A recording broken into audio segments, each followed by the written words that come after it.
to 1530entertainmentllc@gmail.com. Download the Millennium TV app from the App Store to stream our shows anywhere, anytime. Millennium TV.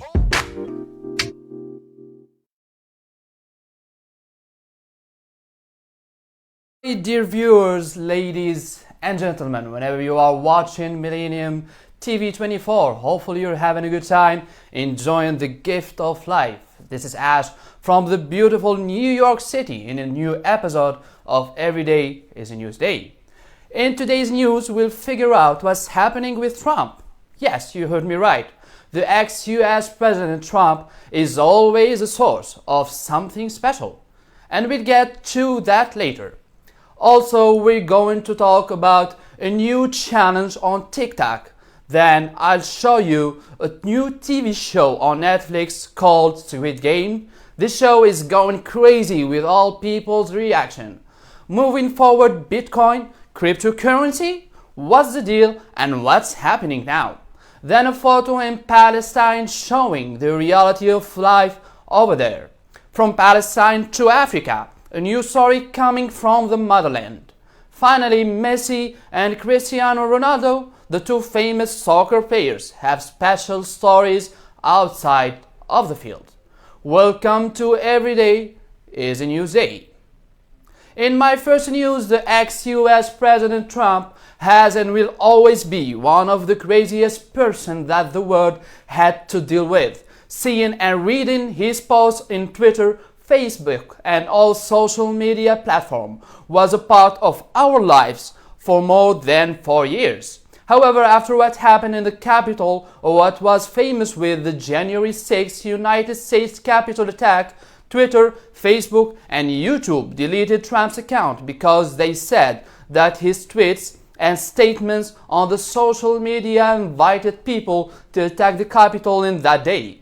Trump refused all those accusations and stated that his accounts were taken from him because of political enemies' pressure. Trump also asked to get back his account as soon as possible, especially the Twitter account that has over 80 million followers. Well, my advice here, let the man get back his account. Honestly, it will be always a relaxing moment. Funny time, reading Trump's tweet. It actually helped me during my day, especially, in the toilet to find anything to read during that moment. From Trump and his Twitter deal, we go to TikTok, where people usually watch videos making new dancing moves and also do challenges. In this second news, recently TikTok influencer started a new challenge eating protein powder without mixing it with water or milk. This challenge made a lot of reaction, especially from doctors and health providers, as it's really dangerous to eat protein powder without mixing it. The crazy part here is TikTok allows kids with 13 years old and more to have an account, and that's what's risky and dangerous, as those challenges may affect their health. And actually, that's what happened recently in Florida when a 17-year-old influencer got a heart attack because of this challenge. As I understand, TikTok has a lot of challenges, a lot of funny things, but some people intend to do crazy and risky reaction to bring more followers without thinking of the consequences. Yet, some challenges put people in danger or even take their lives. So, be careful out there. We've survived Corona, economic crisis, wars. We don't want to write on your grave, died for stupid challenge on TikTok. Moving forward to our third news, and I'm a big fan of Netflix and I think you are too. Netflix released a new series called Squid Games. This series has only 9 episodes and is a Korean series, of course. It is South Korean, we're not talking about North Korea here. Though what happened in it from events like killing, kidnapping, it's mostly close to North Korea. The series talks about kids, games played by adults. However, if you lose, you die. For example, playing red light, green light. If you move when it's red light, you get bolt in your head. This series got a lot of international reactions from people who live to people who went crazy about it, to other people who didn't like it, especially teachers in primary school, who saw few reactions from kids who watched the series while trying to imitate the characters. Teachers in London expressed their fears that those kind of series may affect the mental health of the kids at this age. Well, that's right. I watched the series too. It's really an attractive one, and yes, it is really too risky to see adults playing kids' games and dying or getting shocked while playing. It is fair for those teachers to be afraid. However, I believe that with nowadays technology, with everything is accessible, kids don't need Netflix shows to affect them as they already know about basically everything. And actually, as a teacher, your role right now to show them how to behave, to show them what's good and bad. And teachers, you have a lot of work to do right now. Next, we go to the Bitcoin as if it's our fourth news. Bitcoin is going back to the top. Cryptocurrency is now the new investment. So we know about that after this break.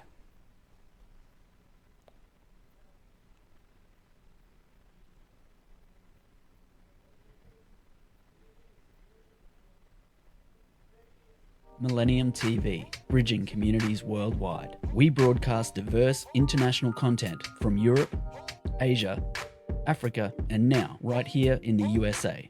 Watch us via Roku on your smart TV. Submit your own content to 1530entertainmentllc@gmail.com. Download the Millennium TV app from the App Store to stream our shows anywhere, anytime. Millennium TV. Millennium TV, bridging communities worldwide. We broadcast diverse international content from Europe, Asia, Africa, and now right here in the USA. Watch us via Roku on your smart TV. Submit your own content to 1530entertainmentllc@gmail.com. Download the Millennium TV app from the App Store to stream our shows anywhere, anytime. Millennium TV. Millennium TV, bridging communities worldwide. We broadcast diverse international content from Europe, Asia, Africa, and now right here in the USA. Watch us via Roku on your smart TV. Submit your own content to 1530entertainmentllc@gmail.com. Download the Millennium TV app from the App Store to stream our shows anywhere, anytime. Millennium TV.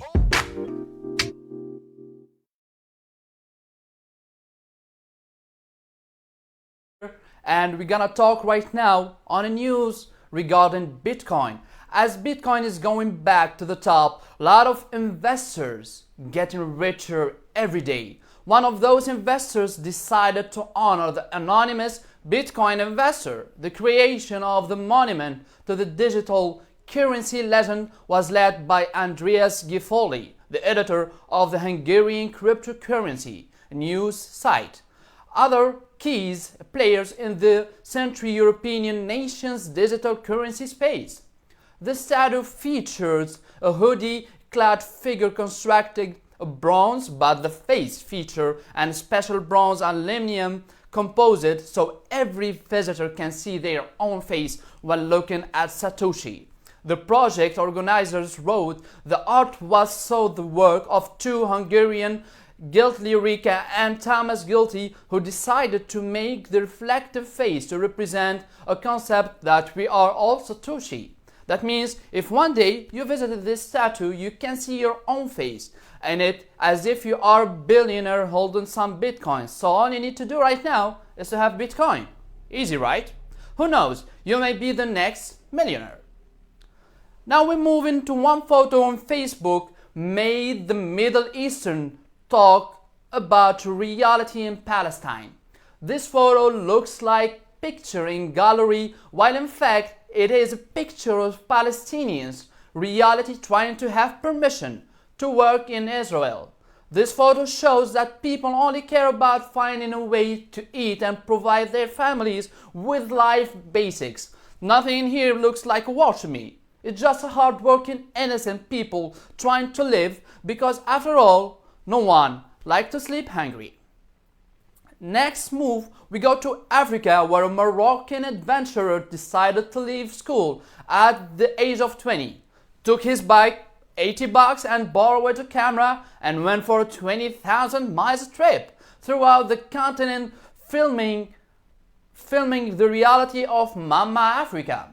Othman visited 24 different countries trying to show the world how Africa is different than what the media is trying to say.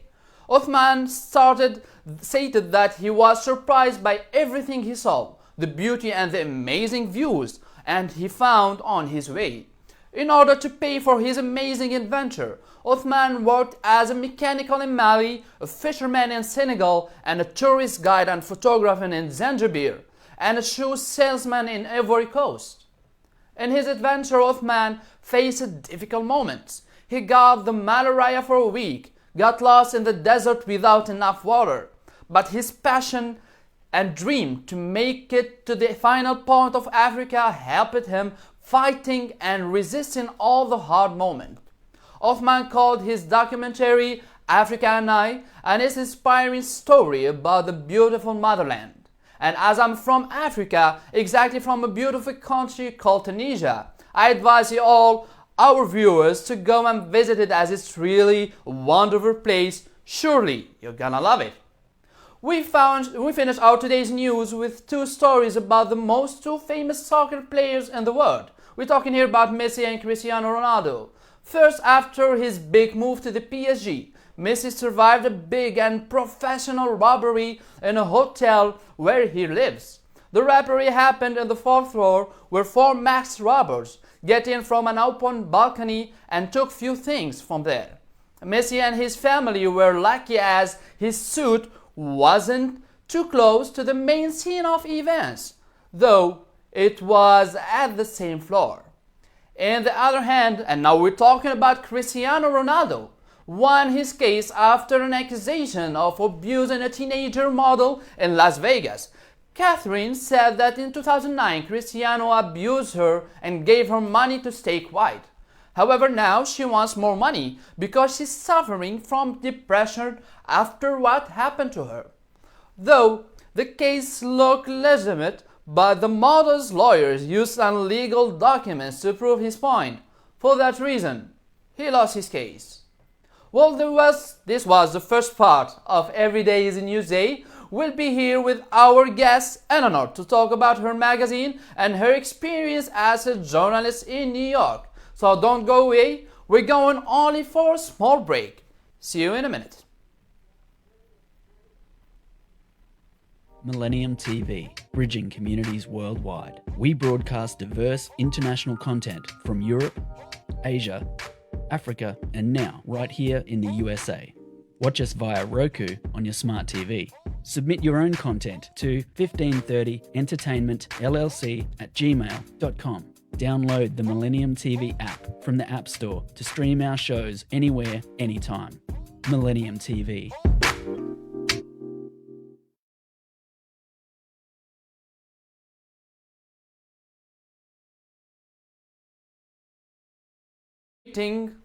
To get our guest with you.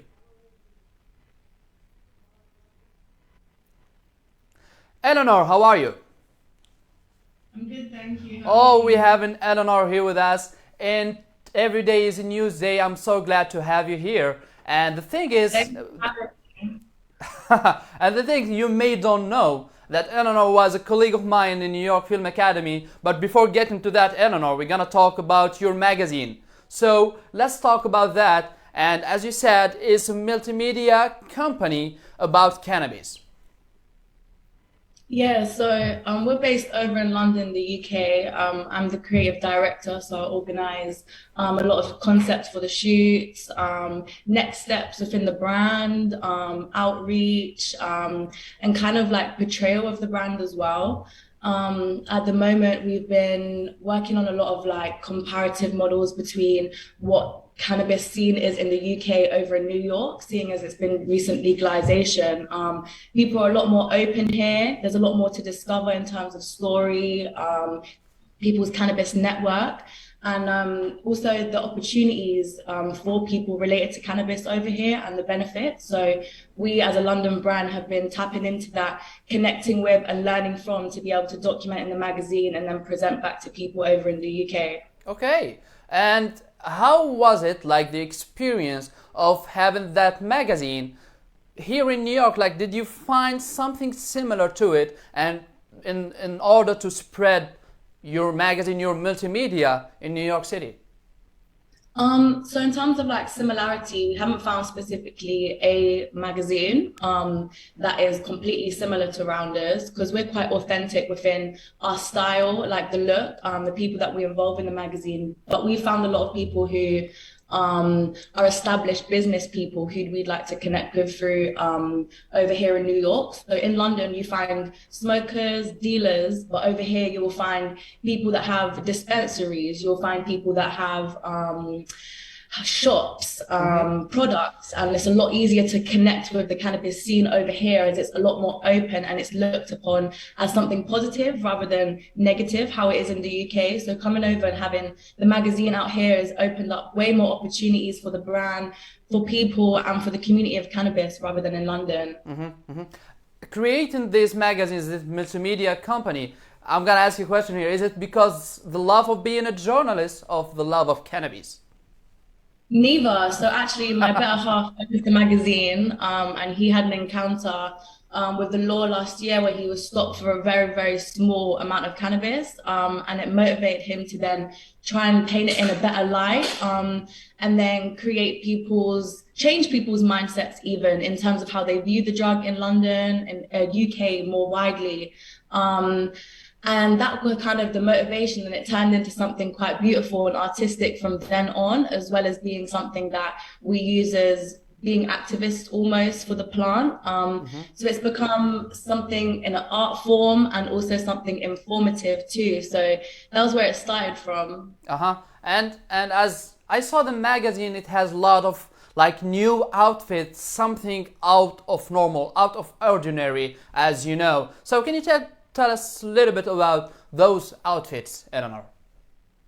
So we like to tap in with a lot of different people. So we'll go maybe for like people that have a spiritual connection with the plant, so then they might dress quite spiritually, or we'll dress the shoots to fit with a theme. So just before we left London, we did a shoot 70s, women in the 70s with cannabis. So we used a wardrobe that was very fluorescent, a lot of colors, neons, quite happy vibes. So we'll theme the shoots to be with something that's visually appealing. It might not always be someone's first choice of outfit that they would wear every day, but we try and relate it to a theme to express where cannabis fits into these eras and to these themes. And in terms of like stylistic choice, I would say we use film photography to shoot these people, which gives them the color more of a pop, which then makes the outfits look more eccentric. And Eleanor, if you talk about you here, being a journalist helped you, I guess, to build this company, this multimedia company.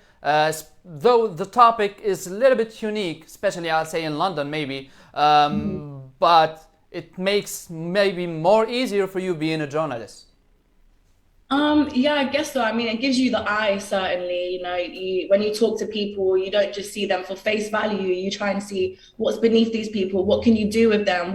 How can you connect with them? Which I think is something special as a journalist, because you need to be able to find the stories that they wouldn't usually always tell people. So they wouldn't tell a stranger. You have to like make that connection in order for them to like come back to you and tell you the below surface of them. So I think that's definitely something that I've learned through working with Rounders, because we've always had to find the next layer to a person or the next reason. And I think that's something that I've then used in my journalistic stories. And I think New York's the best place to do that, seeing as every corner that you turn, there's an eccentric person or there's a good story that you want to tell. Like New York's full of hustle and love and making it your own way. And I think that's the perfect stories to write. Okay, well, here I'm gonna ask you my following question. Is it better New York or London? Because when you say here New York is better, well, you're in trap right now. So what's better for you? You can't compare like the two No, that's cities running away from answering the question. the two cities are both really unique in their own way, but I think in terms of no, you know what? They're good for different reasons. They're good for different reasons. But in terms of health, probably London because Okay, yeah, you're right about I that. need to be unhealthy. Yeah, I'll give you the benefit to say that. You're right. You're so right about that. Okay, moving from for you, Eleanor, what's your next steps regarding your let's say this multimedia company? I think the next steps is just being, well, we've become a little bit more established within the recent weeks within the community that we live in. So we've done that kind of through music and art and photography. So we want to move up in the next steps and not just make the brand based off creativity, but to become more established in terms of technology, in terms of outreach, in terms of community groups, in terms of events. We're really, really eager to host an event out here. So it's just making sure that we have the network out here in order to be able to do that. So I think the next steps out here is just recreating the events that we had in London out here and 10 times bigger and 10 times better. Okay, and I mean, nothing is easy, as you know. It's always hard, especially being in New York, one of the most competitive cities in the world. What was your first impression being here as an independent girl in New York? Um, I found people pretty polite, and I mean, a lot of people kind of say like are shocked when I say that, but I haven't faced any sort of like hassle out here in the city. I think people are always really like open to help you, especially with my accent. People are Okay. always I inspired, guess like I guess the where I'm difference from. here is your accent. When you speak with a British accent, everyone's gonna Exactly. help you, you know. Exactly, yeah. But I think in terms of how I felt when I first get here, it was definitely overwhelming. And I think the architecture contributes to that because there's such tall buildings and you feel so small with so many people around you. You know, you don't know where to start, you don't know what your next move is here because there's so much around you that you don't know what your place is. But I think New York's definitely a city that you can't visit once and then know everything about it. You have to return with different energies and spend a period of time here in order to know what the city's about, what your place is, and what the opportunities are, because there's so much to know. So I feel like when I first got here, I felt pretty small, but as the days go on, you feel bigger and you have more of a place. Well, everyone's saying that regarding New York. Like me, also Yeah. when I moved here, I said no, this is not the place. But day after day, I'm getting used to it, and I'm in love actually with the city. So I believe everyone's saying the same. Like New York is a little bit hard at the beginning, but once you get used to it, it's different. Yeah, I think definitely with the support of people around you, it's always good to know someone in New York. Like if you come over here and you don't know one person, it's not impossible to then know where to go, but it's always helpful to know someone in this city, I feel like. Okay. Do you see your company having a branch here? Having like one day we see it like Vice News, something like that. Here, your company in New York City, created by Eleanor. Yeah, 100% with the help obviously of the team, because it's not just me that is behind this work. We've also got people helping us over in London. And yeah, we have a strong, I think we have a strong chance at like being more established over here in terms of like the precautions and like it's more legal out here, so therefore it's easier to maneuver in terms of what we can do, the provisions that come with that. So I think in London it was a lot more community based and kind of like fun based and artistic, but out here it's a lot easier to become more established in terms of building because there's not much people could say in terms of to shut it down. But in London, if you're smoking or if you have any association with cannabis, it's a no-go and you can't really move up with it. So I think out here it's a lot easier to then find a market and become more established because of the provisions. Oh, I understand. Eleanor, do you think that only you will go for only cannabis, or you're gonna explode to other, let's say, fields in your company? I think Personally, I'll explore other fields in terms of my journalist work, but in terms of the magazine, we'll stay mostly cannabis related or cannabis community related, Mm-hmm. just because of the nature of the magazine and what we're trying to portray. But in terms of my own personal work, I'm deeply rooted into social impact. So a Okay. lot of my stories I research in terms of bettering the community, expanding communities, and understanding communities. So Mm-hmm. a Mm-hmm. lot of my work is shown through that, and I'm very people orientated. So I find a lot of value in people. So a lot of my personal work out here will be in terms of people. I understand. So, in few words before we finish, um, what do you think of New York as if you're gonna be there as a journalist, not Eleanor, let's say the I'm not gonna say the tourist you're not because right now you're here, you're doing your best to be like if, like having a big affection on New York. So, what do you think of you as a journalist in New York? I think you have to believe because if you speak with confidence and you speak with elegance and you speak with respect, I think it could get you a long way in this city. But if you go about it and you just want it to be in your way and you're not catering for the people around you, and the difference, then you're not gonna make it. And I feel like I live my life through the lens of other people, so I feel like it'll be a lot easier to then cater for that. And make myself more established within New York. And I feel like my work doesn't come from just a professional aspect. I like to talk to people and help people. And I think that's where I find most of my stories because I open up a space for people to speak authentically rather than approaching people with such a iconic professional aspect. I thought it's nice to be able to move away from that and create an open space for people to just be themselves. And I feel like a lot of people in New York are themselves unapologetically. So Yeah, that's why I'm I, excited to make I my way do in.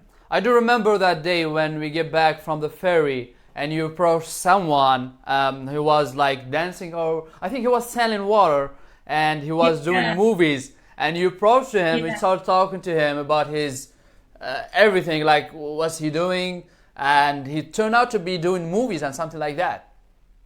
Mhm. Yeah, Yeah, I remember as well. You know, you never know you never know.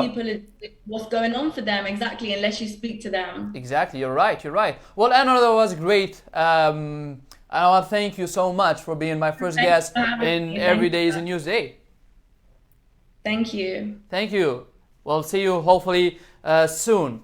Dear viewers, I want to thank you so much for being a part of this beloved show. Hopefully, we're gonna see you again in a new show. Have a good day.